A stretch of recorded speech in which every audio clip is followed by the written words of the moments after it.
सर्दी ताप खोकला झाला की म्हणतात की इन्फेक्शन झालं. ताप हा आजार नाही, एकदा डेंग्यू झाला की तो पुन्हा होत नाही. हे मात्र पूर्ण चुकीचं आहे. डोकं दुखणं सुद्धा तापासारखं असं हलक्यात घेऊ नये. कुठलं इन्फेक्शन धोकादायक किंवा जीवघेणं ठरू शकतं? त्याचं इन्फेक्शन जर वाढलं तर शरीरातल्या सर्व ठिकाणाहून म्हणजे नाकातून, तोंडातून, लघवीतून, शौचातून सगळीकडून रक्तस्राव होतो. आईस्क्रीममुळं किंवा थंड सरबतामुळे तुम्हाला खोकला येत नाही. बऱ्याचदा पेशंट सांगतात किंवा काल रात्री आईस्क्रीम खाल्लं आणि खोकला सुरू झाला. घसा खवखवला की कोविड झाला समजायचं? नाही, असं नाही. मास्क हा वापरलाच पाहिजे. तो खूप महत्वाचा एक प्रतिबंधक उपाय आहे. स्वतःच्या मनाने औषधं घेणं, विशेषतः अँटीबायोटिक घेणं, हा सुद्धा एक मोठा संसर्गजन्य रोगच म्हणायला लागेल. सध्या पावसाळा सुरू आहे. घरोघरी प्रत्येकाच्या घरात कुणाला ना कुणाला सर्दी ताप खोकला असे आजार होत आहेत आणि मग त्याला सर्रास आपण म्हणतो की अरे इन्फेक्शन झालंय. तर इन्फेक्शन झालंय म्हणजे नेमकं काय आणि इन्फेक्शन्सचे प्रकार किती असतात किंवा फक्त व्हायरल इन्फेक्शन हे एकच असतं का? तर याविषयी आपल्याला मार्गदर्शन करण्यासाठी प्रसिद्ध family physician doctor Avinash Bhondwe आज आपल्यासोबत आहेत. त्यांच्याबाबत ओळख करून द्यायची झाली तर ते IMA महाराष्ट्र राज्याचे माजी अध्यक्ष राहिलेत. ते वैद्यकीय विषयावर लेखक आहेत. त्यांची 20हून अधिक पुस्तकं प्रकाशित झाली आहेत. ते विविध वर्तमानपत्रांमध्ये सदरही लिहत असतात आणि तुमची आणि आमची खरं तर वैद्यकीय विषयांवरती एक ओळख आणि जनजागृती करत असतात. तर सर आपण गप्पांना सुरुवात करूयात. सर्वात आधी प्रश्न हाच की सर्दी ताप खोकला झाला की म्हणतात की इन्फेक्शन झालं. तर इन्फेक्शन म्हणजे काय? इन्फेक्शन म्हणजे बघा असं असतं की आपण छानपैकी सगळं व्यवस्थित आहे आणि अचानक काही रोगकारक सूक्ष्म जंतू हे आपल्या शरीरात जातात. विविध मार्गाने जातात, विविध प्रकारांनी ते शरीरामध्ये प्रवेश करतात आणि आपल्या शरीरातली जी नैसर्गिक जी छान असतानाची जी प्रक्रिया असते, जी चयापचय क्रिया म्हणा किंवा इतर सर्व संस्थांची जी कार्य असतात, त्या कार्यांमध्ये अडथळा येतो. कधी कधी ती कार्य थांबतात सुद्धा किंवा त्याचं शरीरातल्या अनेक आपले जे अवयव असतात त्यांच्यावरही त्यांचं आक्रमण होतं आणि त्यांचाही कार्यावर परिणाम होतो. तर हे रोगजंतू, सूक्ष्म जंतू आपल्या शरीरात जाण्याच्या क्रियेला इन्फेक्शन म्हणतात. इन्फेक्शन्सचे प्रकार किती असतात? म्हणजे व्हायरल इन्फेक्शन हे सर्रास आपल्या बोलीभाषेत येतं, पण इन्फेक्शनचे इतरही प्रकार आहेत? आता यामध्ये कसं आहे की सूक्ष्म जंतू, सूक्ष्म म्हणजे डोळ्यांनी न दिसणारे, तर याच्यामध्ये अनेक प्रकार आहेत.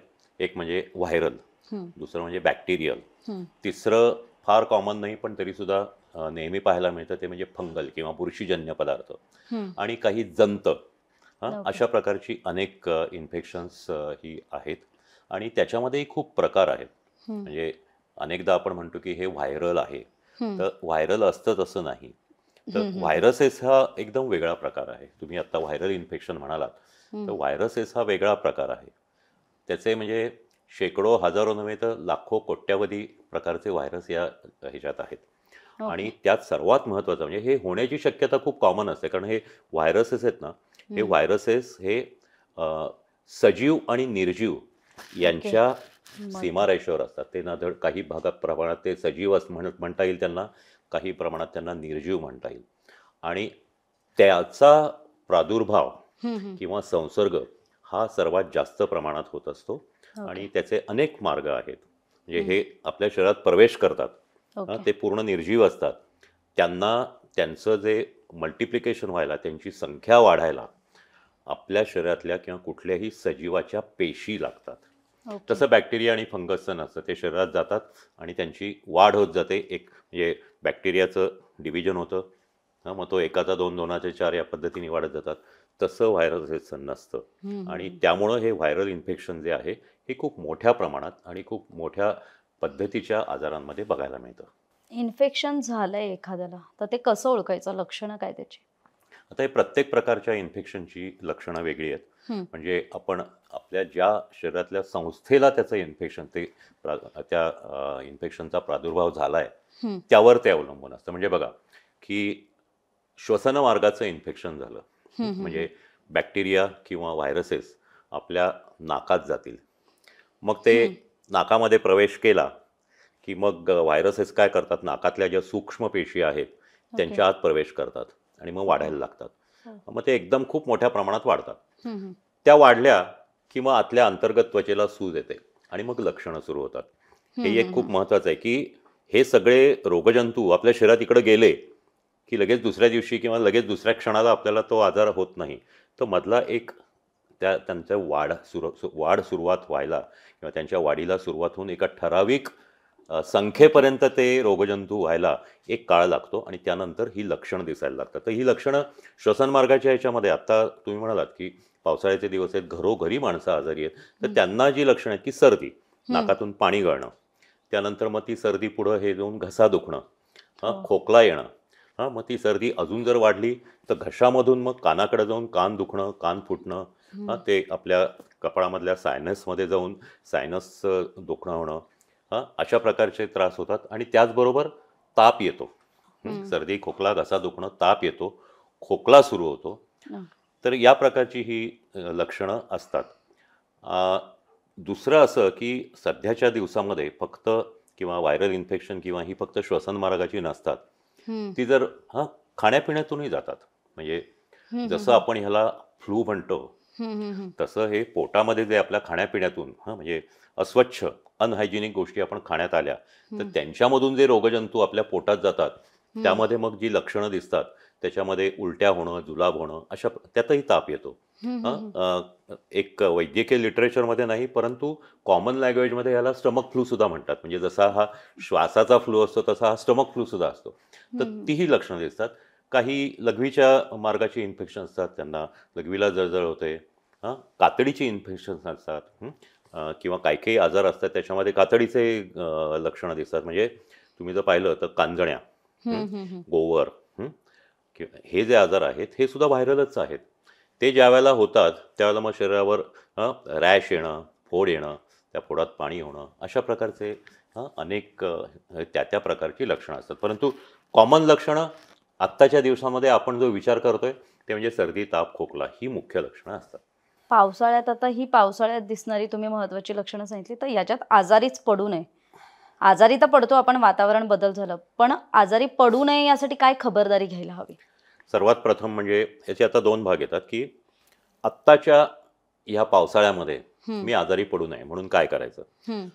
दुसरं म्हणजे या प्रकारची जी व्हायरल इन्फेक्शन्स होतात ती होऊ नये म्हणून काय करायचं.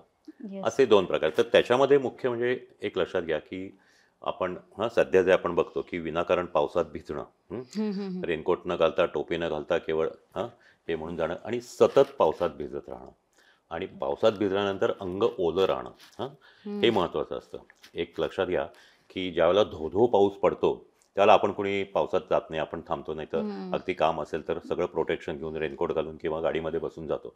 पण हा भुरभूर पाऊस जो सध्या श्रावण मासी हर्षमानसी जो चालू आहे तर त्यामध्ये आपण बऱ्याचदा परवा करत नाही किंवा भुरभुर ह्याच्यात आपण भिजतो, अंग ओलं राहतं, तशाच ओल्या कापडानी ओल्या अंगाने आपण काम करतो आणि मग शरीरामध्ये काही बदल घडतात आणि त्यातून हे व्हायरल इन्फेक्शन होतं. दुसरी गोष्ट म्हणजे प्रदूषणामुळे सुद्धा होतं. प्रदूषण टाळायला पाहिजे आपण, त्या गोष्टी ह्या होतात. दुसरी एक महत्त्वाची गोष्ट म्हणजे ज्या व्यक्तीला सर्दी, खोकला, ताप झाला म्हणजे ज्याला इन्फेक्शन झालेलं आहे त्याच्या संपर्कात जर तुम्ही आलात तरी तुम्हाला होतं. म्हणजे त्या लोकांचा संपर्क टाळावा. म्हणजे अगदी याच्यामध्ये प्रश्न कसा असतो, आपल्या घरातल्याच माणसांना झालेला असेल त्याला शक्य असेल तर वेगळ्या खोलीत झोपावं, त्याच्याजवळ तुम्ही गेलात तर बाकीची काळजी घेऊन जावं. प्रश्न केव्हा येतो ज्यावेळेला लहान बाळ आजारी पडतं, आईला त्याला बघावंच लागतं हे करायला. पण तीही काळजी आपल्याला घेता येते की बाळाला तुम्ही फार जवळ घेऊ नका, त्याला स्तनपान करताना सर्व हायजेनिक काळजी घ्या आणि बाळाचं जे आहे त्यावेळेला शक्य असेल तर मास्क वापरा किंवा थोडंसं लांब ठेवा. पण हे बऱ्याचदा होतं. हा संपर्क हा सुद्धा एक आपल्याला टाळावा लागतो. कुठलं इन्फेक्शन धोकादायक किंवा जीवघेणं ठरू शकतं? आता हे जे आहे ना, हे त्या विषाणूच्या किंवा बॅक्टेरिया, जीवाणूच्या तो कुठल्या आपल्या शरीराच्या संस्थेला अफेक्ट करतोय त्यावर अवलंबून असतं. म्हणजे यामध्ये परत असं आहे की एक लक्षात घ्या की सर्वसाधारण जी व्हायरल इन्फेक्शन्स आहेत, तुम्ही 80% 90% म्हणा, ही सेल्फ लिमिटिंग असतात. म्हणजे त्यांचा एक जीवनकाल असतो, शरीरात शिरतात, वाढतात, सर्दी, खोकला, ताप होतो आणि ते कुठलंही औषध न घेता बरे होतात आणि ते शरीरातून निघून जातात. तर ही जी मर्यादित स्वरूपाची व्हायरल इन्फेक्शन्स आहेत त्याच्यामध्ये फारसा प्रश्न येत नाही. फक्त त्या व्यक्तीचं जर एकूणच तब्येत खराब असेल किंवा इतर काही आजार असेल तर होऊ शकतं. पण काही आजार असे आहेत म्हणजे आता आपण पाहिलं की कोविड, करोना हा सुद्धा एक विषाणूच होता, श्वसन मार्गाचा विषाणू होता. तो शरीरात त्याचेही अनेक स्ट्रेन आले. त्यापैकी काही स्ट्रेन जे होते ते आपल्या शरीरात गेल्यानंतर आपलं ऑक्सिजन जो आहे त्याची पातळी कमी करायचा, त्याच्यामुळे ते धोकादायक होतं. स्वाईन फ्लूची तीच हे होती की त्याच्यामुळे न्यूमोनिया व्हायचे, त्याच्यामुळे श्वसनावर परिणाम व्हायचा. काही जे विषाणू आहेत ते मेंदूमध्ये प्रवेश करतात, मेनिंजायटिस म्हणजे मेंदूला इन्फेक्शन होतं. तर या प्रकारचे त्रास असतात. काही जे आजार आहेत, तुम्ही ऐकलं असेल इबोला नावाचं एक व्हायरल इन्फेक्शन आहे, त्याच्यामध्ये रक्तस्राव होतात शरीरातल्या सर्व ठिकाणी. इव्हन डेंग्यूमध्ये सुद्धा जर त्याचं इन्फेक्शन जर वाढलं तर शरीरातल्या सर्व ठिकाणाहून म्हणजे नाकातून, तोंडातून, लघवीतून, म्हणजे मूत्रातून, शौचातून सगळीकडून रक्तस्राव होतो. तर हे जे आजार आहेत हे सगळे गंभीर असतात आणि त्याची योग्य काळजी घ्यावी लागते. पण एक गोष्ट अशी आहे की सर्वसामान्य माणसाला किंवा कोणालाही हे लगेच कळत नाही की आता तुझ्या शरीरात ह्या प्रकारचा जंतू गेलाय किंवा या प्रकारचा जीवाणू गेलाय. त्याच्यामुळं योग्य पद्धतीनेच आपल्याला त्याचा इलाज करावा लागतो आणि त्याप्रमाणे पुन्हा पुन्हा पेशंटला तपासत राहून किंवा पेशंटने सुद्धा पुन्हा पुन्हा डॉक्टरांचा सल्ला घेऊन पुढची ट्रीटमेंट करायची असते. याला जोडून एक प्रश्न की डेंग्यू, मलेरिया असे खूप सारे इन्फेक्शन्स आहेत की ज्याच्यामध्ये ताप हा कॉमन लक्षण असतं. ताप हा आपल्याला येतोच, पण तो कुठल्या आजाराचा आहे हे आपल्याला कळत नाही. मग अशा वेळेस ते ओळखायचं कसं? बरोबर. खूप महत्त्वाचा प्रश्न आहे. कारण आपल्याकडं पद्धत अशी आहे की ताप आला की तो कसा आहे त्याचं ऑब्झर्वेशन केलं जात नाही पेशंट्सकडून. त्यामध्ये असं असतं की साधारणतः हे जे सर्दी खोकला तापाचे जे सर्वसाधारण फ्लू ज्याला म्हणतो आपण, इन्फ्लुएन्झा, हे जे या विषाणूचं जर इन्फेक्शन असेल तर बऱ्याचदा बायफेजिक असतो. म्हणजे सकाळी ताप येतो, दुपारी उतरतो, रात्री परत चढतो. त्यानंतर डेंग्यू, मलेरिया ह्या तापांमध्ये खूप थंडी भरून येते. ताप यायच्या आधी थंडी भरून येते. डेंग्यूमध्ये जी असते ती थंडी बऱ्यापैकी असते. पण मलेरियाचं प्रमाण आता कमी झालंय, पण मलेरियामध्ये माणूस असा थडथड उडतो. त्याला रायगर्स म्हणतात, म्हणजे असा थडथड उडणे इतकी थंडी येऊ शकते मलेरियात. डेंग्यूमध्ये थोडीशी थंडी येते, पण डेंग्यूमध्ये त्याच्याबरोबर आपली जी पायाची हाडं आहेत, पाय खूप दुखतात, म्हणजे इतके प्रचंड दुखतात. एकेकाळी डेंग्यूला बोन ब्रेकिंग फीवर म्हणायचे की तुमची हाडं अशी कडाकडा मोडल्यावर जेवढी दुखतील इतकं दुखत असतात. तर ताप, थंडी, हाडं दुखणं किंवा पाय दुखणं हे साधारणतः डेंग्यूमध्ये होतं. खूप ताप येणं, विशेषतः संध्याकाळच्या वेळेला जास्ती ताप येणं, हे मलेरियामध्ये बसतं. आणि 2 वेळा ताप असेल, सकाळी येतो दुपारी जातो, हे आहे, त्याच्याबरोबर सर्दी आहे, खोकला आहे, तर तो साधारणतः फ्लूचा ताप असू शकतो. इतरही लक्षणं आहेत, म्हणजे जसं मी म्हणलं की काही गंभीर लक्षणं असतात. म्हणजे कोरोना किंवा हे असेल, तुमचं ऑक्सिजन कमी होईल किंवा जर मेंदूमध्ये गेला तर मग ती मेंदूच्या याची लक्षणं, उलट्या होणं किंवा मान कडक होणं, या प्रकारची लक्षणं. तर हे खूप व्यापक किंवा खूप मोठी गोष्ट आहे आणि त्या पद्धतीने तपासणी करायला लागतात. परंतु आपण सर्वसामान्य सगळ्यांनी काय लक्षात घ्या की तापाचा प्रकार कुठला आहे हे लक्षात घ्या आणि त्यामुळं एका दिवसापेक्षा जास्ती तो अंगावर काढू नका, असं हे महत्वाचं आहे. तापावरतीच पुढचा प्रश्न आहे की ताप किती अंशांपर्यंत, म्हणजे बहुतांश आपण घरच्या घरी पण ताप चेक करतो, तर तो किती अंशापर्यंत किंवा किती टेम्परेचर आले की समजायचं की तो नॉर्मल फ्लू आहे. आणि मग आपल्याला अशी एक परिस्थिती येते किंवा असं एक टेम्परेचर किंवा किती दिवसांनी तुम्ही जाऊन डॉक्टरांना दाखवलं पाहिजे आणि डॉक्टरांचा सल्ला घेतला पाहिजे? मुळामध्ये मी एक तुम्हाला अत्यंत मूलभूत गोष्ट सांगतो. ताप येणं, आपण नेहमी म्हणतो, म्हणजे अनेकदा आम्हाला डॉक्टरांना रात्री 2 वाजता 3 वाजता फोन येतात, ताप आहे, खूप ताप आहे, काय करू? तापाला लोक घाबरतात. ताप हा आजार नाही, एक लक्षात घ्या. हे जे मगाशी आपण म्हणलं रोगजंतू आपल्या शरीरात जातात, हे ज्यावेळेला शरीरात जातात त्यावेळेला शरीराची प्रतिकारशक्ती असं करते की शरीराचं तापमान वाढवते. आपल्या मेंदूमध्ये एक अशा प्रकारची प्रणाली आहे, ते शरीराचं तापमान वाढवते. ती का वाढवते? तर हे जंतू किंवा नष्ट व्हावेत म्हणून, कारण त्या तापमानाला ते टिकू नयेत म्हणून. बरेचसे हे उच्च तापमानात टिकत नाहीत म्हणून आपल्या शरीराचा ताप. त्यामुळे ताप येणं हे लक्षण नाही. त्याच्यामुळे थोडासा जरी ताप आला तरी ते जंतूंचं लक्षण आहे. परंतु हा ताप एका ठराविक मर्यादेपेक्षा वाढला तर विशेषतः लहान मुलांना, 5 वर्षापेक्षा लहान मुलांना त्रास होऊ शकतो. काहींना झटके येऊ शकतात, काहींना ते बेशुद्धही पडू शकतात. तर हे जे प्रकार आहेत त्यामुळं 5 वर्षापर्यंतच्या मुलांना साधारणतः 100च्या आसपास ताप असेल तर त्याला एक तर डॉक्टरांचा सल्ला घ्यावा किंवा त्वरित तापाचा इलाज करावा. म्हणजे नुसतं औषध द्यायचं नाही, त्याला स्पंजिंगचा जो प्रकार असतो तोही करावा. आणि थोडी मोठी माणसं असतील तर 100-101च्या दरम्यान जर ताप असेल किंवा त्याहून जर वाढायला लागला तर आपण ताबडतोब औषध घ्यावं. आणि औषधं घेऊनही पुन्हा पुन्हा ताप येत असेल, एखाद दिवस ठीक आहे, तर मग डॉक्टरांचा लगेच सल्ला घ्यावा. थोडक्यामध्ये 100 ही एक अशी रेषा समजा की तिथपर्यंत ताप आला तर नक्की काळजी घ्या. मग तो कुठलाही ताप असू शकतो, त्याच्याबद्दल अंदाज स्वतःचा करू नका. वातावरण बदलतंय त्यामुळे सर्दी, ताप, खोकला हे आपण म्हणतोय तसं सर्रास होतं. अशा वेळी पहिल्यांदा आपण काय केलं पाहिजे? नाही, आता यामध्ये असं आहे की सर्दी, खोकला, ताप याच्यामध्ये जे औषधाविना उपचार आहेत. ठीक आहे, ताप आला तर तुम्ही तापाची गोळी घ्या, तात्पुरती हरकत नाही. सर्दी असेल, घसा दुखत असेल तर सर्वात सोपा उपाय म्हणजे गरम पाण्याच्या गुळण्या करणं. हे खूप महत्त्वाचं आहे. काही लोक त्याच्यात मीठ टाकून करतात. मीठ टाकू नका, पण गुळण्या करायच्या. आणि गुळण्या केल्यानंतर आपण ज्याला सर्दी म्हणतो तो आपल्या नाकामधून झालेला डिस्चार्ज असतो.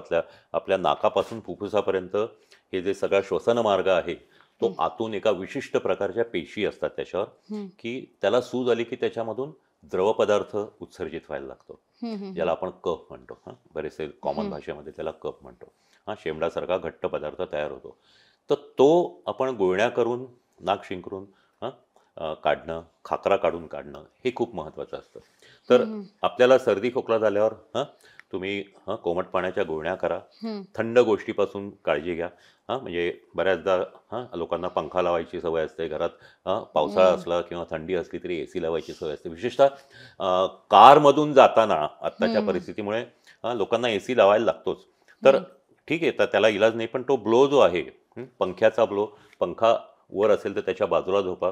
सिलिंग फॅनपेक्षा टेबल फॅन बरा, कारण तो दुसऱ्या दिशेला त्याचं तोंड करता येतं. तर ह्या गोष्टी काळजी घ्यावी लागते. आणि थंड तेलकट गोष्टी खाऊ नका, कारण आधीच तुमच्या सर्दी घशाला जर इन्फेक्शन असेल, सूज असेल, तर या थंड गोष्टीमुळे ते जंतू त्यांना जास्ती फावतं, ते अजून वाढतात आणि मग तो मोठ्या प्रमाणात मग पुढे खोकला सुरू होतो. तर आईस्क्रीममुळं किंवा थंड सरबतामुळं तुम्हाला खोकला येत नाही. ते शरीरात जे जंतू असतात त्यांची संख्या वाढते, त्याच्यामुळं लक्षात घ्या. बऱ्याचदा पेशंट सांगतात किंवा काल रात्री आईस्क्रीम खाल्लं आणि खोकला सुरू झाला. तसं नसतं, आधीच तुम्हाला काहीतरी इन्फेक्शन असतं, त्याचे हे वाढत असतात. काहींना जरा बरं नसलं की ते केमिस्टकडे जातात, औषधं मागतात आणि मग केमिस्टवाल्याने औषध दिलं तरी म्हणतात की नाही जरा अँटीबायोटिक्स द्या, पटकन बरं व्हायचं आहे. तर अशा वेळेस काय करायचं? जशी आपल्याकडं व्हायरल इन्फेक्शन भरपूर आहेत, तसंच स्वतःच्या मनाने औषधं घेणं, विशेषतः अँटीबायोटिक्स घेणं, हा सुद्धा एक मोठा संसर्गजन्य रोगच म्हणायला लागेल. एक लक्षात घ्या की मी गेली काही वर्ष पाहतोय की लोक सर्दी खोकला ताप आला ना तर ते नुसते येत नाही, ते एक अँटीबायोटिक घेऊनच येतात किंवा डॉक्टरकडे जाण्याआधी केमिस्टकडे जातात, त्यांच्याकडून औषधं घेऊन येतात. एका दृष्टीने कायद्याने या प्रकारची औषधं देणं ही केमिस्टवर, म्हणजे केमिस्टनी देऊ नयेत असं आहे, कारण ही शेड्यूल्ड ड्रग्ज असतात. दुसऱ्या बाजूनी पेशंटनीही घेऊ नयेत.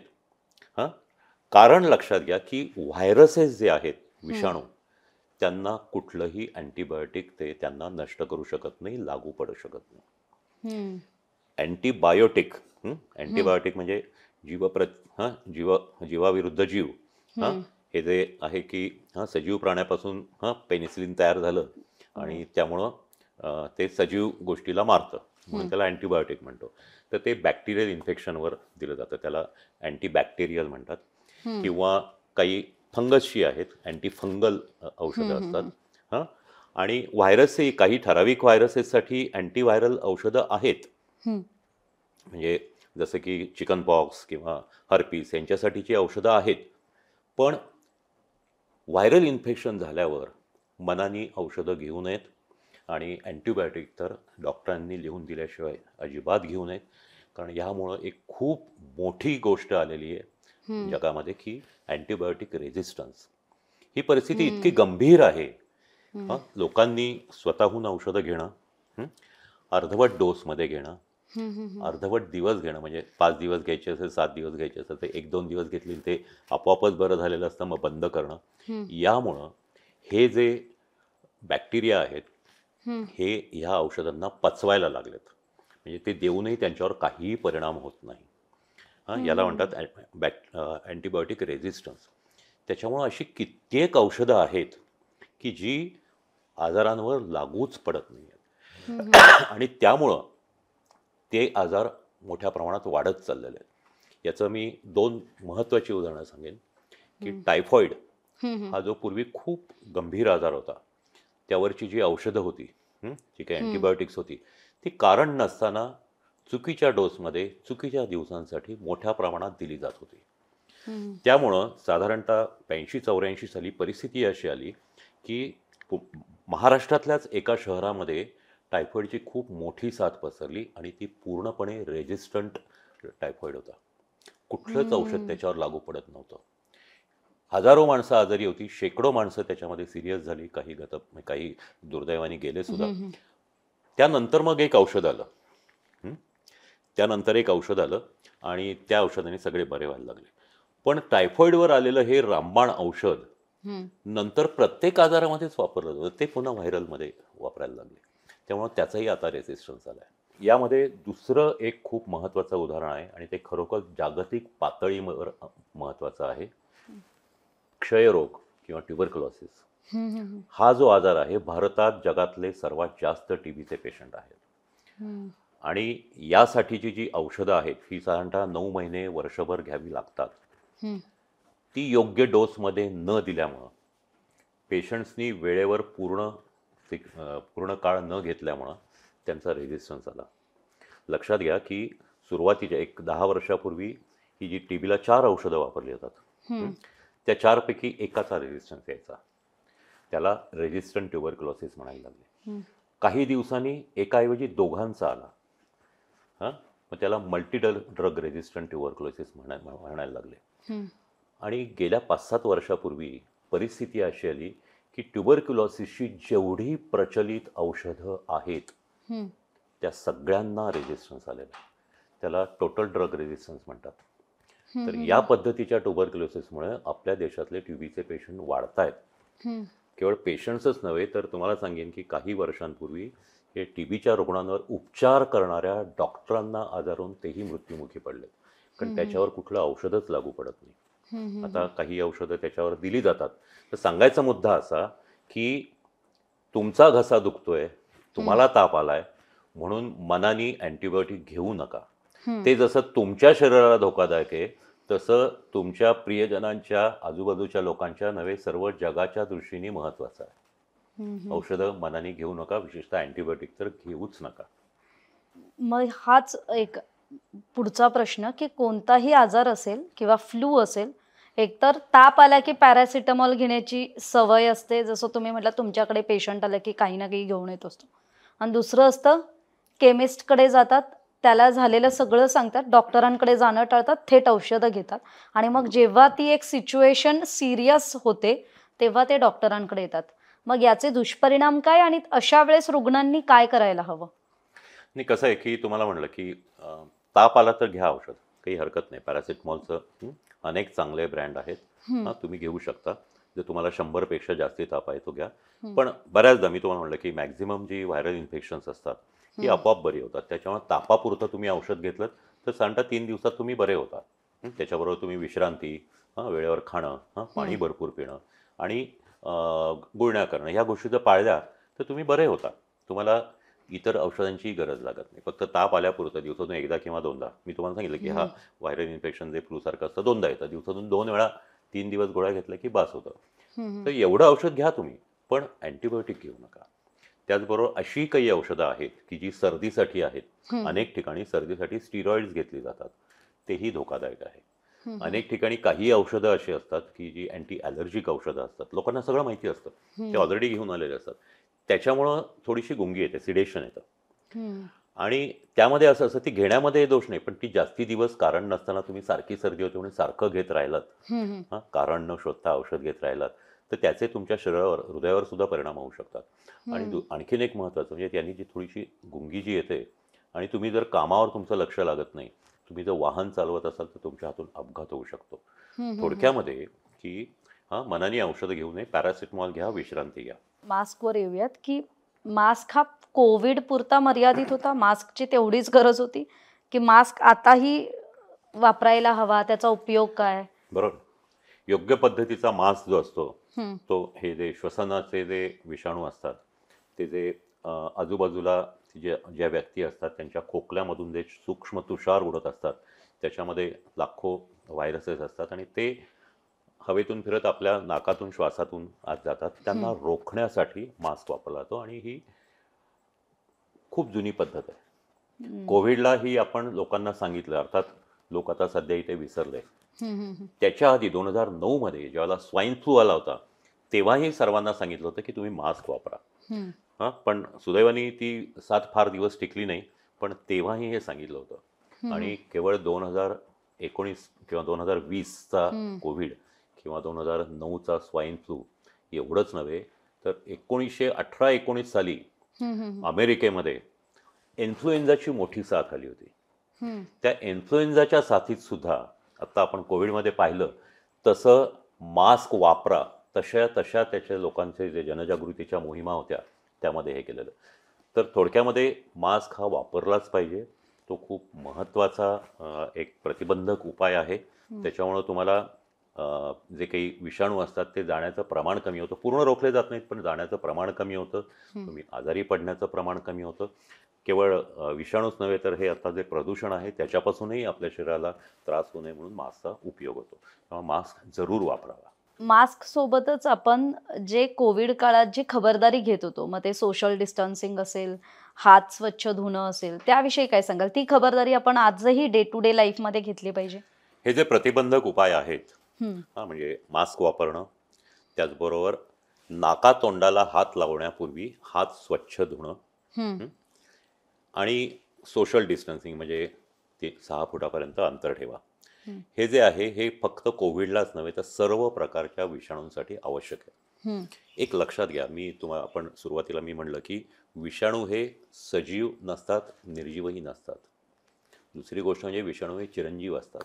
हं, म्हणजे एक लक्षात घ्या की एखादी व्यक्ती ज्याला कुठलंही व्हायरल इन्फेक्शन झालंय, तो खोकला, की हं, त्याच्या तोंडातून, नाकातून सूक्ष्म तुषार उडतात.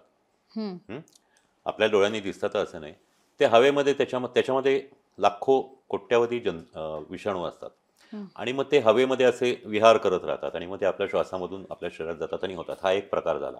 हं, दुसरं, हे जे तुषार आहे, हं, हे आजूबाजूच्या जे गोष्टी आहेत, वस्तू आहेत त्यांच्यावर पडतात. म्हणजे टेबल असेल, खुर्ची असेल, हं, किंवा जिन्याचा एखादा कठडा असेल, हां, हं, हं, हं, याच्यावर पडतात आणि ते तिथे निर्जीव अवस्थेत दीर्घकाळ राहतात. मग आता जाताना आपण तो हात लावला, हां, हं, अनेकांना सवय असते अशा हात फिरवत न्यायची किंवा हात लावायची. आपला लागतोच हात. तो हात आपण, त्या हातावर ते साहजिकच ते विषाणू आले. तो हात आपण नाकाला लावला किंवा हात न धुता जेवलो, तर ते आपल्या शरीरात जातात आणि त्याचं इन्फेक्शन आपल्याला होतं. हं, हं, हं, त्याच्यामुळं नाकाला तोंडाला हात लावण्यापूर्वी हं, हात साबण पाण्याने स्वच्छ धुवा. कोविडच्या वेळेला हे सांगितलं होतं, सॅनिटायझर वापरा. चांगलंच आहे, पण सॅनिटायझरपेक्षा साधं साबण पाणी वापरून हं, मनगटापासूनचे हात जर तुम्ही स्वच्छ धुतलेत, हं, तर व्हायरल इन्फेक्शन होण्याचं प्रमाण कमी होतं.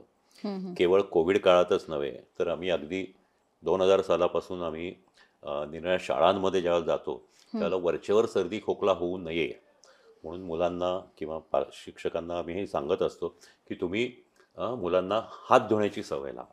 हात हं. धुण्याची सवय जर लावली तर सर्दी खोकला होण्याचं प्रमाणही खूप कमी होतं, वारंवार व्हायचं. कॅन्सर, डायबिटीज, बीपी असे गंभीर आजार असतात.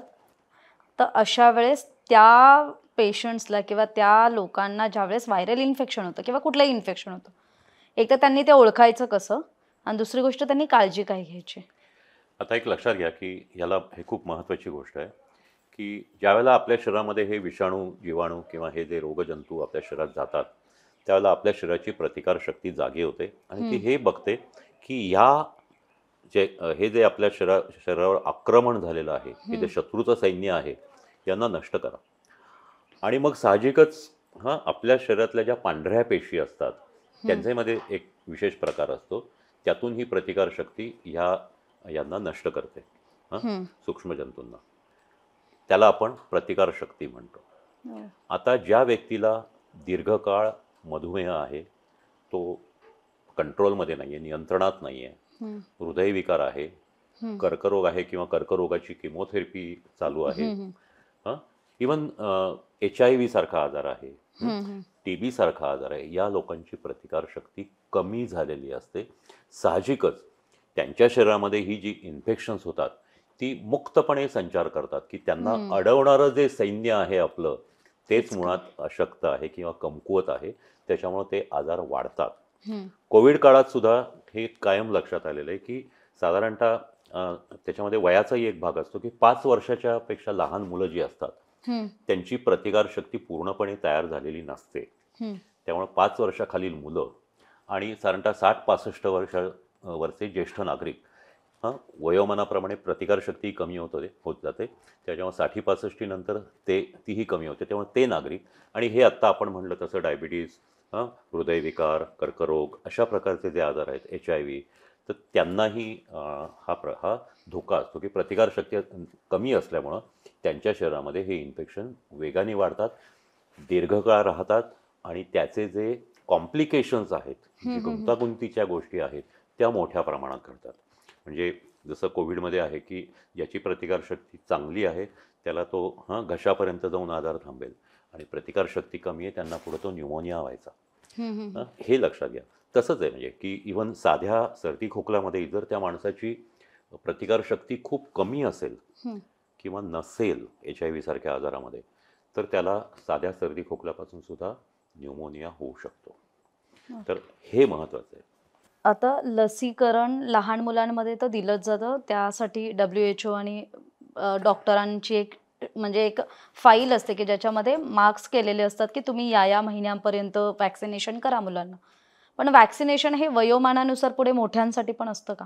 बरोबर आहे. तुम्ही म्हणलात त्याप्रमाणे लहान मुलांचं जे लसीकरणाचं एक शेड्यूल आहे, त्याप्रमाणे म्हणजे भारतामध्ये गव्हर्नमेंटचं एक शेड्यूल आहे की ज्यामध्ये सर्व अत्यावश्यक वॅक्सिन घेतलेले आहेत. त्याचप्रमाणे इंडियन असोसिएशन ऑफ पेडियाट्रिक्स जे आहे, बालरोग तज्ज्ञांच्या संघटनेने पण एक अजून काही नवीन वॅक्सिन्स इंट्रोड्यूस करून त्याचं शेड्यूल बनवलं.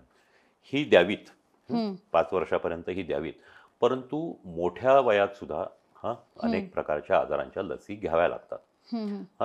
तर यामध्ये आता आपण पाहिलं की यामध्ये सर्वात कॉमन आहे, या व्हायरल इन्फेक्शनच्या दृष्टीने इन्फ्लुएन्झाची लस असते. ही दरवर्षी घ्यावी लागते, कारण त्याच्यामध्ये इन्फ्लुएन्झाचा जो विषाणू आहे हा दरवर्षी त्याचं रूप बदलतो, नवीन स्ट्रेन येतो.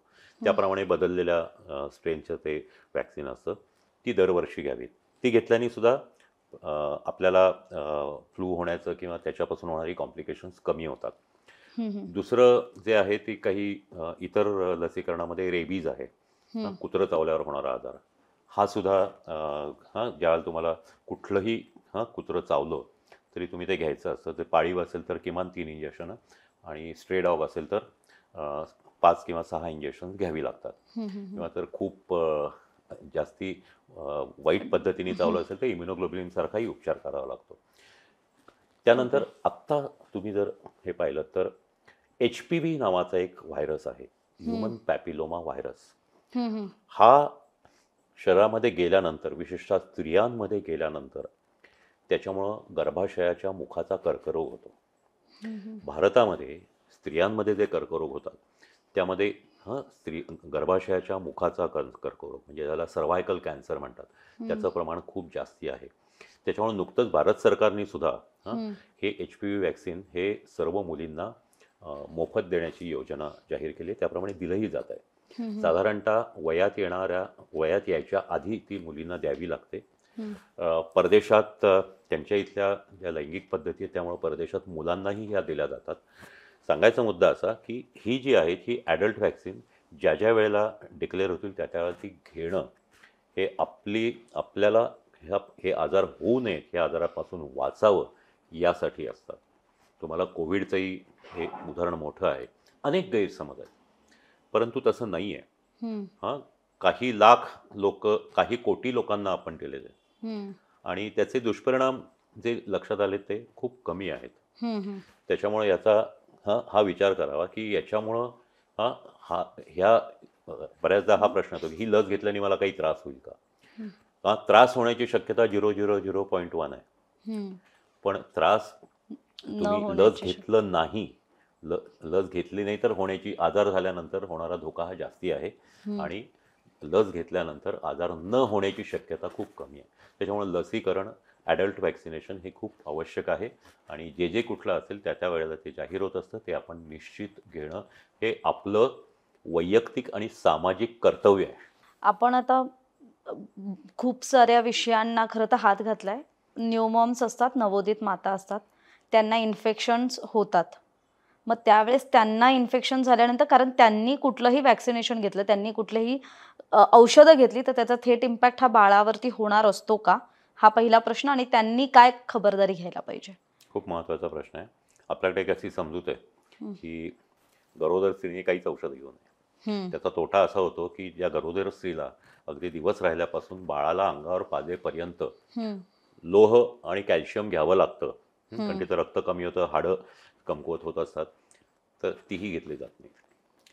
तर गरोदरपणाच्या दरम्यान म्हणजे गरोदरावस्थेमध्ये वॅक्सिनेशन हे आवश्यक आहेत. हं, त्याच्यामुळं हे जे गरोदरावस्थेतली जी वॅक्सिन्स आहेत ते एक वेगळा प्रकार आहे आणि सर्व चांगल्या हॉस्पिटल्समध्ये, सर्व खाजगी सरकारी हॉस्पिटलमध्ये ती दिली जातात. हं, यामध्ये सर्वात महत्त्वाचं जे समजलं जातं ते म्हणजे TT, धनुर्वाताचं इंजेक्शन. हं, हां, ते साधारणतः 5व्या महिन्यापासून किंवा 6व्या महिन्यापासून दर महिन्याला एक अशी 3 घ्यावी लागतात. हं, हं, हं, हं. तुम्ही लक्षात घ्या की साधारणतः मी मेडिकल कॉलेज संपवून मला 40-42 वर्ष झाली. पूर्वीच्या काळी आम्ही धनुर्वाताचे खूप पेशंट्स बघायचो. परंतु मधल्या काळामध्ये लोकांनी धनुर्वाताचं इंजेक्शन घेतल्यामुळं गेल्या 30 वर्षात मी एकही धनुर्वाताचा रुग्ण पाहिलेला नाही. हं, किंबहुना कुणीच पाहिला नसेल. तर हं, हे त्याचं महत्त्व आहे. त्याच्यामुळे हं, धनुर्वाताचं इंजेक्शन या स्त्रियांना दिलं जातं. दुसरी गोष्ट, इन्फ्लुएन्झा वॅक्सिनसुद्धा त्यांना दिलं जातं. हं, त्यांनी घ्यावं. त्यामुळं बाळाला श्वसनाचे विकार होण्यापासून हे होतं. तिसरी गोष्ट, कोविड बाबतीतही हे हं, थोडंसं वादग्रस्त होतं की त्यांच्यावर हे ट्रायल घेतली गेली नाही. हं, हां, परंतु तरीही एक डेटा मध्यंतरी आला होता. त्याप्रमाणे काही स्त्रियांना याची कल्पना नव्हती की त्या प्रेग्नंट आहेत आणि त्यांनी ते वॅक्सिनचे 3 डोस घेतले. त्यांना काहीही त्रास झाला नाही आणि हं. मुलांमध्ये प्रतिकारशक्ती आली. त्याच्यामुळं असंही तेही इंजेक्शन घ्यावं अशा प्रकारची सूचना काही डॉक्टरांकडून केली जाते. थोडक्यामध्ये तुमच्या डॉक्टरांच्या सल्ल्याने प्रेग्नन्सीच्या काळात बाळाला पुढं त्रास होऊ नये यासाठी तुम्ही स्वतः लसीकरण करून घेणं आवश्यक असतं. ही ठराविक लसी या खूपच महत्त्वाच्या आहेत आणि हे कटाक्षाने पाळायला पाहिजे, कारण त्या तशा गव्हर्नमेंट हॉस्पिटलमध्ये फ्री असतात. त्यामुळे ते निश्चित घ्याव्यात. आता आपण सर्दी, ताप, खोकल्यावर बोललो, पण सध्या आजूबाजूला मी जेव्हा बघते, ऑफिसमध्ये पण असेल किंवा डोकेदुखी ही प्रचंड, म्हणजे प्रत्येकाकडून येनकेन प्रकारे येत असतं, की डोकं खूप दुखतंय, डोकं खूप दुखतंय. तर हे पण इन्फेक्शनचा प्रकार आहे, की काय करावं म्हणजे डोकं दुखत नाही, असेल सारखं तर? आता हा हे हा टोटली वेगळा हं, काय म्हणायचा विषय आहे, विषय. वेगळा आजार आहे. काय असतं की लक्षणं आणि हं, आजार यात फरक असतो. हं, आपण आता म्हणलं की येणं हे लक्षण आहे. हं, ते कुठल्या आजारामुळं आहे माहीत नाही. ते फ्लूनी असेल, डेंग्यूनी असेल, हं, मलेरियानी असेल, हां, नंतर TBनी असेल किंवा अजून हं, कुठल्या वेगळ्या आजाराने असेल. तर ताप हे एक लक्षण आहे. तसंच डोकं दुखणं हे सुद्धा लक्षण आहे. हं, ह्या लक्षणाची जी कारणं आहेत, हं, यामध्ये इन्फेक्शस डिसीज आहेतच. हं. पण त्याचबरोबर नॉन इन्फेक्शस डिसीज सुद्धा आहेत. हं? जसे की? म्हणजे मायग्रेन हं, मायग्रेन आहे. अर्धशिशी म्हणतो आपण त्याला.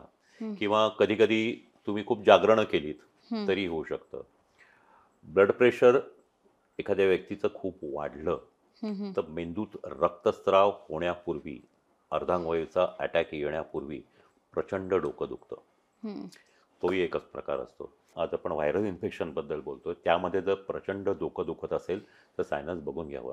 आणि त्याहीपेक्षा महत्त्वाचं, सर्वात महत्त्वाची डोकेदुखी जी असते ती मेंदूच्या इन्फेक्शनमध्ये असते. म्हणजे ज्या वेळेला हे व्हायरल इन्फेक्शन मेंदूमध्ये जातं, ज्यावेळेला मेंदूवरची जी आवरणं असतात त्याला मेनिंजेस म्हणतात, त्यांना सूज येते त्या इन्फेक्शनने, त्याला मेनिंजायटिस म्हणतात. त्यामध्ये प्रचंड डोकं दुखतं, त्यामध्ये मान कडक होते, डोकं दुखतं, उलट्या होतात. त्यामुळं डोकं दुखणं सुद्धा तापासारखं असं हलक्यात घेऊ नये. 1-2 दिवस ठीक आहे, पण वारंवार दुखत असेल किंवा काही त्रास असेल तर जरूर डॉक्टरांना दाखवून घ्या. या पुढचा प्रश्न की सारखं सारखं आजारी पडतात. अनेक जण असतात की ज्यांना या आठवड्यात त्यांना सर्दी ताप खोकला होऊन गेले, औषधोपचार घेतले, परत एक आठवडा नाही उलटत की परत त्यांना ते उद्भवतं. मग अशांनी काय करावं? यामध्ये सर्वात कॉमन कारण सांगू तुम्हाला, की बऱ्याचदा आपल्याकडे असं असतं की सर्दी झाली, हे आणि मी पाहतो म्हणजे 70-80% लोकांमध्ये असतं. आले की त्यांना मी समजा 5 दिवसाचं औषध दिले, 5 दिवस घ्या सर्दी खोकला ताप.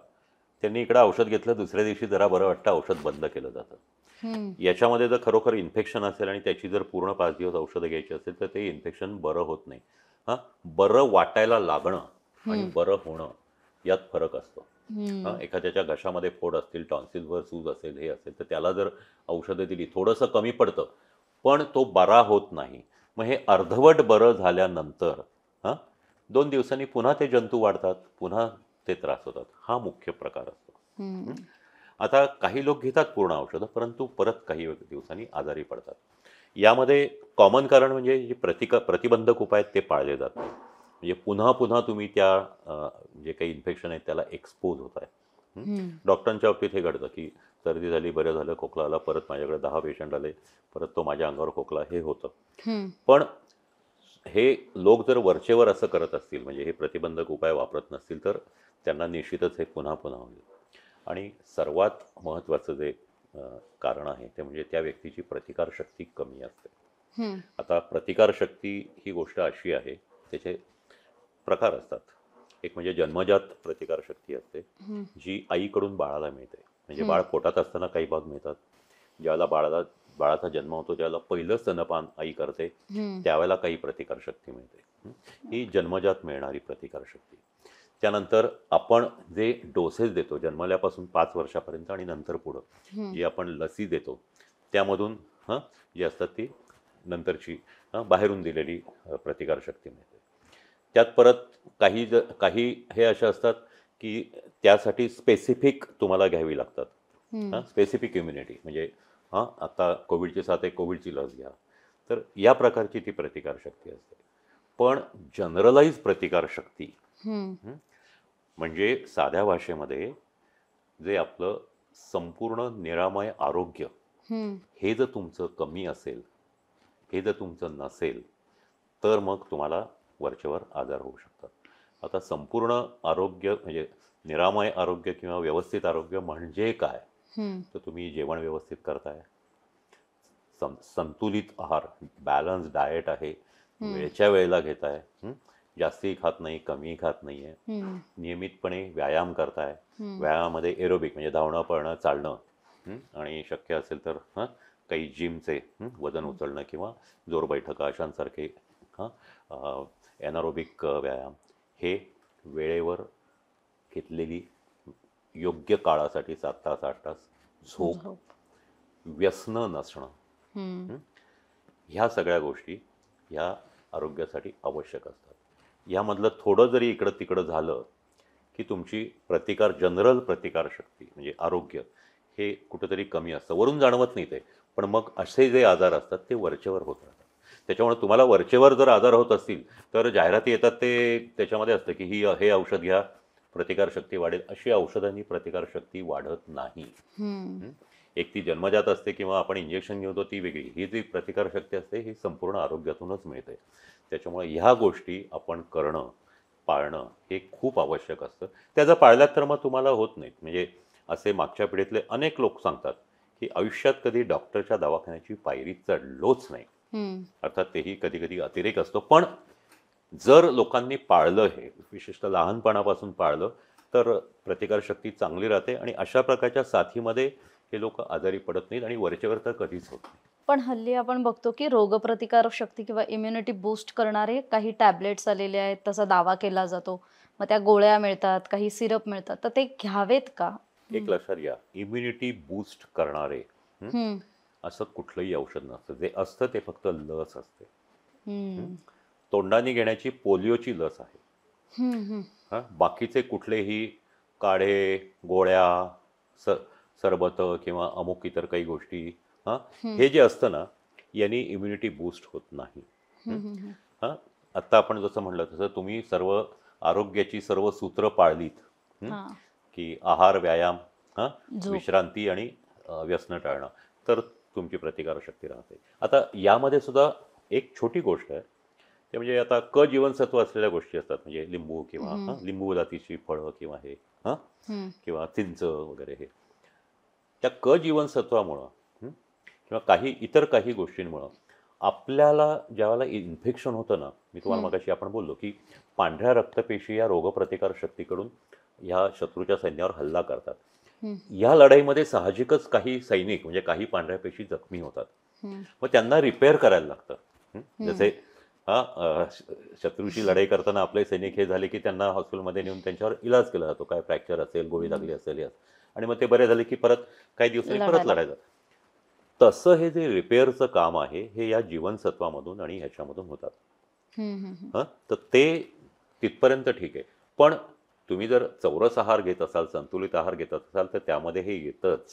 हं, त्याच्यामुळं अशा प्रकारचा कुठलंही औषध, इम्युनिटी बूस्टिंग मेडिसिन घेण्याची गरज नसते, जर तुम्ही सगळ्या गोष्टी पाळल्यात. आणि जरी तुम्ही घेतल्या तरी त्यांनी काहीही फरक पडत नाही, हे मी अगदी ठामपणे सांगू शकतो. शेवटचा प्रश्न, की आजवर आलेल्या इन्फेक्शन्सच्या संसर्गजन्य आजारांच्या साथी कुठल्या? महामारी कुठल्या? कारण कोविड ही महामारी पहिली आहे, ज्याची खरं तर जगभरात ती पसरली गेली आणि जिची चर्चा खरं तर या पिढीनं पाहिली. पण जर आपण तरुणाईला आता आवाहन करतोय, की व्यसनांपासून दूर राहा किंवा काय, तर या आधीच्या साथींचा उल्लेख करायचा झाला तर काय सांगाल? सर्वात महत्त्वाची भारताच्या दृष्टीने, महाराष्ट्राच्या दृष्टीने, पुण्याच्या दृष्टीने म्हणजे प्लेगच्या साथी. हं, प्लेग हा असा आजार होता, त्याच्यावर औषध नव्हतं. हं, हं, पिसवांपासून पसरायचा. पिसवं उंदरांच्या अंगावर असायची आणि हं. त्याच्यामुळं तो पसरायचा.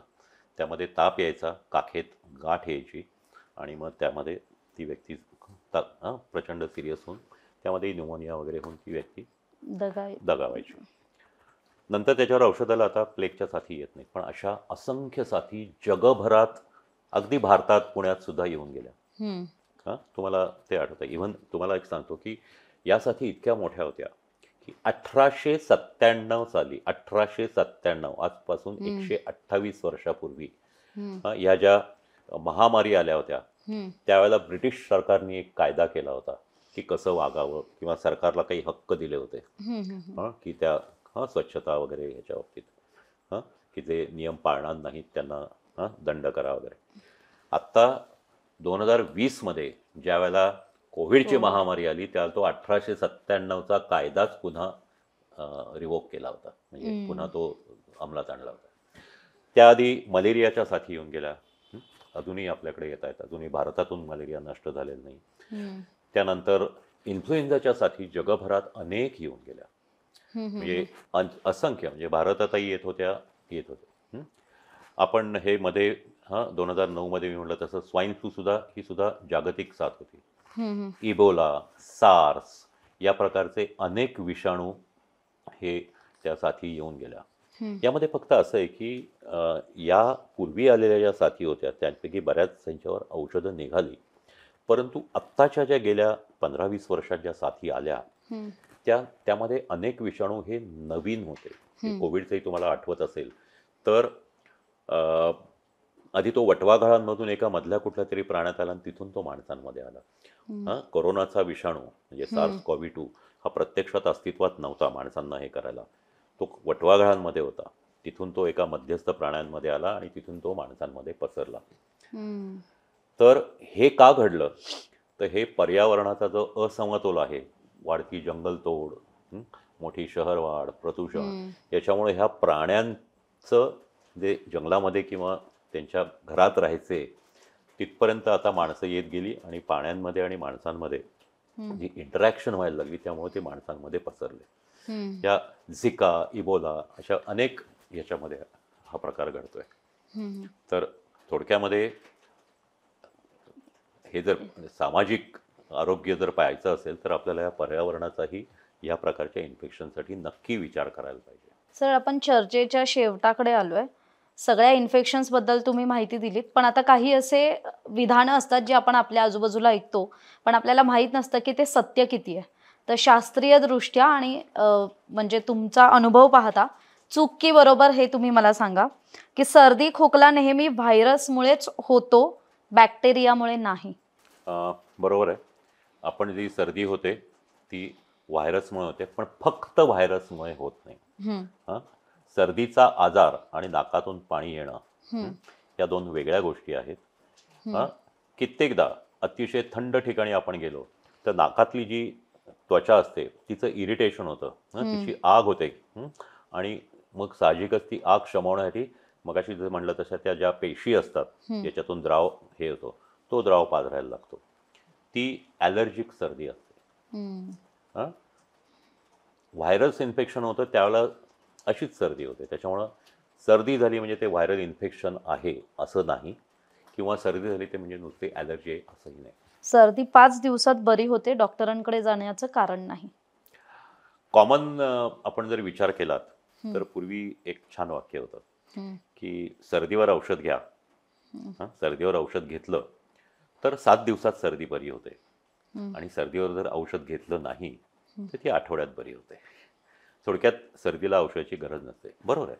आपण जर फक्त सर्दी असेल, नाकातून पाणी येत आहे पण ते काही वाढत नसेल, तर आपण स्वतःला उष्ण ठिकाणी ठेवणं, गुळण्या करणं, थंड गोष्टी न पाळणं, आहारविहाराच्या गोष्टी पाळणं, हे जर केलं तर सर्दी औषध न घेता बरी होते. अर्थात याला तुमची प्रतिकारशक्तीसुद्धा तितकीच सक्षम असावी लागते. एकदा डेंग्यू झाला की तो पुन्हा होत नाही. हे मात्र पूर्ण चुकीचं आहे. याच्या मागचं शास्त्रीय कारण असं आहे की डेंग्यूचा जो विषाणू आहे त्याचे 4 प्रकार असतात. त्याला DEN1, DEN2, DEN3 आणि DEN4 असे 4 प्रकार आहेत. यापैकी तुम्हाला जर DEN1 झाला तर तुम्हाला त्याची प्रतिकारशक्ती निर्माण होते ज्यावेळेला हे आजार होतात. पण 2, 3, 4 ते तुम्हाला होते, ते तुम्हाला होऊ शकतात. फक्त प्रत्येक वेळेला नंतर रक्तस्राव होण्याची शक्यता वाढत जाते. खरं तर डेंग्यूची लस येण्यामागं जे काही अडचण आहे ती हीच आहे की या चारीची एकत्रित असलेली लस आता सध्या त्याच्या ट्रायल्स चालू आहेत. काही दिवसात कदाचित ती येईलही. पण त्यामुळं हे महत्त्वाचं आहे की एकदा डेंग्यू झाला तरी तो पुन्हा पुन्हा होऊ शकतो. मी माझे आजार घरच्या घरी बरे करू शकतो. आहार आणि व्यायाम हे त्याच्यावरचे उत्तम उपाय. नाही, आहार आणि व्यायाम याच्यामुळे तुमची प्रतिकारशक्ती किंवा शरीर आरोग्य चांगलं राहील. परंतु ज्यावेळेला जंतू संसर्ग होईल त्यावेळेला नुसता आहाराने उपयोग नाही. साधं उदाहरण सांगतो तुम्हाला. तुमच्या शरीरामध्ये काही पोटाच्या आतड्याच्या संसर्गाचे जंतू गेले, जुलाब झाले, किंवा टायफॉइड सारखा आजार झाला जो आतड्याचा आजार आहे, तर तुम्ही नुसता आहार पाळून उपयोग नाही, ते जंतू वाढत जातील. त्याच्यामुळे आहार व्यायाम हे निश्चितच आजार टाळायला उपयुक्त आहेत. परंतु हे असूनही तुम्हाला जर इन्फेक्शन झालं तर त्यावर तुम्हाला औषध घ्यायलाच पाहिजे. मागेही मला असंच झालं होतं. त्यावेळी जे डॉक्टरने प्रिस्क्रिप्शन दिलं त्यावरून मी आता गोळ्या घेतल्या. बऱ्याचदा असं होतं की लक्षणं सेम असतात. आपण मगाशी म्हणलं की डोकं दुखणं 50 कारणं असतील, ताप आला 1000 कारणं आहेत, थंडी वाजून ताप आला 5-15 कारणं आहेत. या सगळ्या गोष्टी मागच्या वेळेला तुम्हाला हीच लक्षणं होती आणि ही औषधं घेतल्यावर बरं वाटलं म्हणून तीच औषधं पुन्हा घेणं हे म्हणजे डोळ्यावर पट्टी बांधून निशाणेबाजी करण्यासारखं आहे. असं नाही आहे. तुम्हाला ते मागचाच आजार आहे का हे पुन्हा डॉक्टरना विचारून घ्यायला लागेल. दुसरी यामध्ये एक गोष्ट अशी असते की बऱ्याचदा त्यावेळीची तुमची शारीरिक परिस्थितीप्रमाणे औषधं दिलेली असतात. आत्ताची शारीरिक परिस्थिती कदाचित जर गंभीर असेल किंवा कमी गंभीर असेल तर वेगळी औषधं दिली जाऊ शकतात.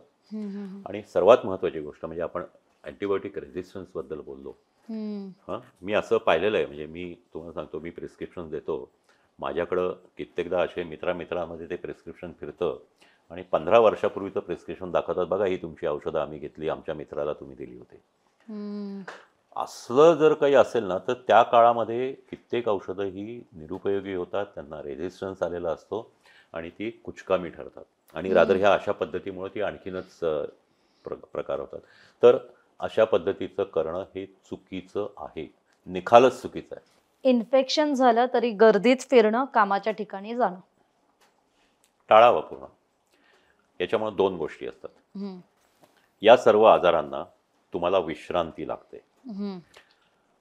तुम्ही आजारी आहात पण विश्रांती घेतली नाही तर तुमचा एका बाजूने तुमचा आजार लांबत जाईल आणि दुसऱ्या बाजूने तुमच्या आजाराचा प्रसाद तुम्ही इतरांना वाटत जाल, म्हणजे साथ पसरवत जाल. कोविडच्या काळात हेच होत होतं. तो इतक्या वेगाने पसरायचा की तुम्ही गर्दीत गेले की आजूबाजूचे 50 लोक त्यांनी इन्फेक्ट व्हायचे. तर गर्दीत जाणं टाळावं, कुठलाही आजार असेल तरी. आणि दुसरं, आपल्या घरातल्या माणसाला जरी झाला तरी त्याचा संपर्क टाळावा.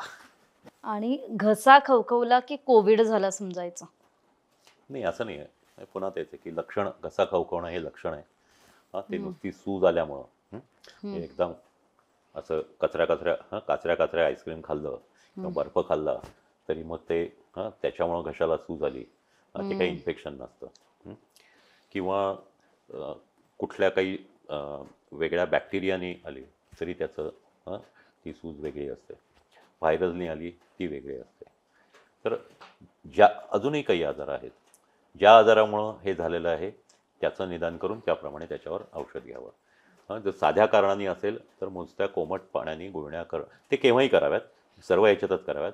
पण नुसतं जर तुम्हाला थंड खाऊन जर घसा दुखायला लागला असेल तर कोमट पाण्याने गुळण्या केल्या तरी तुम्हाला बरं वाटू शकतं. थँक्यू सो मच डॉक्टर, खूप महत्त्वाचं आणि मोलाचं मार्गदर्शन केलं.